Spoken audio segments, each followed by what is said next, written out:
Hello and welcome to another episode of today's GK. Let's begin.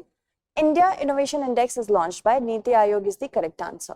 NITI Aayog launched the third edition of the India Innovation Index, that is India Innovation Index 2021. It examines innovation capacities and ecosystems at the subnational level, highlights the recent factors and catalysts for promoting crisis-driven innovation. It strengthens the scope of innovation analysis in the country by drawing on the framework of the Global Innovation Index. Who among the following has been elected as the new President of Sri Lanka? Ranil Wickremesinghe is the correct answer. Ranil Wickremesinghe took oath as the new President of Sri Lanka even as the anti-government protests continued to rally against the Rajapaksa ally. He is a former 6-time Prime Minister and he had failed in his previous 2 runs of the presidency. Mr. Wickremesinghe is aiming to restore political stability so that the country can resume negotiations with the International Monetary Fund for a bailout package, of course. Moving on, ISRO's XpoSat mission is designed to study cosmic X-rays is the correct answer. The Indian Space Research Organization has set new deadlines for major missions, with its first solar mission and third lunar mission set to take place in the first quarter of the next year. The space agency's third scientific mission scheduled for the next year is the Space Observatory XpoSat. It is designed to study cosmic X-rays. India has signed an MOU with which of the following countries to reintroduce African cheetahs in India? Namibia is the correct answer. Recently, India and Namibia signed an MOU to reintroduce African cheetahs in India. The Environment Ministry, in collaboration with the WII and National Tiger Conservation Authority, has identified Kuno National Park in Madhya Pradesh for the reintroduction of cheetah. The cheetahs will arrive in India for a 1-year trial period, and cheetahs have been extinct in India since 1952. The term Vishing was recently in the news. It refers to a form of cybercrime. Vishing is a cybercrime that uses the phone to steal personal confidential information from victims and often referred to as voice phishing. Vishing attacks are slightly more sophisticated than the well-known phishing attacks. These attacks usually begin with an email for the perpetrator asking the victim to follow a link to access a site or cancel an order. But unlike phishing, these emails will ask a person to immediately call a customer support number given in the email. And in that call, cyber criminals will try to extract the caller's personal details and bank account number using various methods. Commission for Agricultural Costs and Prices recommends minimum support price on the basis of A2 plus FL, the actual paid out cost, plus imputed value of family labor is the correct answer. The government has notified a committee tasked with making MSP more effective and transparent. The center announces the MSP for 22 crops and fair and remunerative prices or FRP for sugarcane on the basis of the recommendation of the CACP. The CACP calculates 3 types of cost of each mandated crop for different states.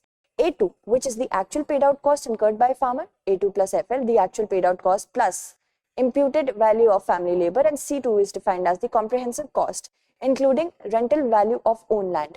CACP eventually recommends that and the government announces MSP on the basis of A2 plus FL. Protesting farmers have been demanding MSP based on Swaminathan Commission C2 plus 50% formula besides a legal guarantee. National Hydroelectric Power Corporation Ltd has signed a Memorandum of Understanding with which of the following power sectors or organization to set up hydropower projects? Damodar Valley Corporation is the correct answer. Recently, National Hydroelectric Power Corporation signed a Memorandum of Understanding with Damodar Valley Corporation and aims to explore the formation of a joint venture company for exploring and setting up hydropower and pump storage project. The MOU heralds a new dawn in cooperation between the 2 power sector organizations in jointly harnessing the hydropower project and pump storage projects as the energy storage solution. This is in line with the national objective of energy transition, 500 gigawatt of renewable energy by 2030 and net zero by 2070. The MOU envisages the joint development of mutually identified projects. Which of the following states has topped NITI Aayog's India Innovation Index 2021 in major states category? Karnataka is the correct answer. Recently, NITI Aayog has released India Innovation Index 2021, while Karnataka has topped again in the major states category. Manipur is leading the Northeast and Hill States category. Chandigarh is the top performer in the Union Territories and City States category, and it is prepared by NITI Aayog and the Institute for Competitiveness. The third edition highlights the scope of innovation analysis in the country by drawing on the framework of the Global Innovation Index. Moving on, consider the following statements regarding National Rural Livelihoods Mission. It was launched by the Ministry of Rural Development, Government of India in June 2011. In November 2015, the program was renamed Deen Dayal Antyodaya Yojana. Which of the statements given above is or are correct? Both are correct. C is the correct answer.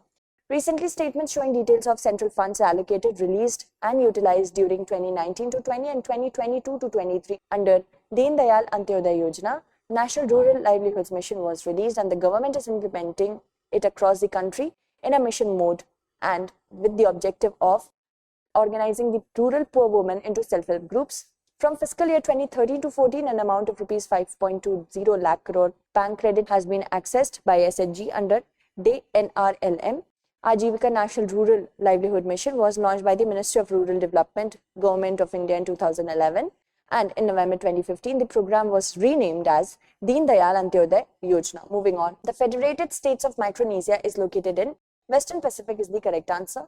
Micronesia, the remote Pacific islands, have finally succumbed to the COVID outbreak. Federated States of Micronesia is located in the Western Pacific in the Micronesia sub-region of Oceania.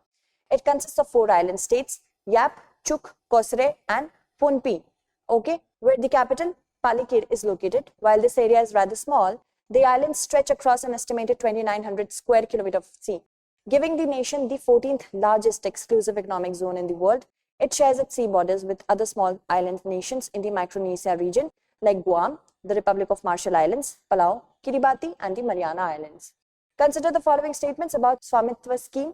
It aims to provide an integrated property validation solution for rural India. It is being implemented by the Ministry of Rural Development. Only the first is correct, is the correct answer. SWAMITVA Yojana is implemented for mapping the land parcels in rural inhabited areas using drone technology and continuously operating reference station. It aims to provide an integrated property validation solution for rural India. SWAMITVA, survey of villages and mapping with improvised technology in village areas, is being implemented with the collaborative effort of the Ministry of Panchayati Raj, State Panchayati Raj Departments, State Revenue Departments and Survey of India. Moving on, which of the following is not a tributary of river Yamuna? Ken, Chambal, Hindon, Bhima. Answer it correctly. That's it. Thank you so much for watching.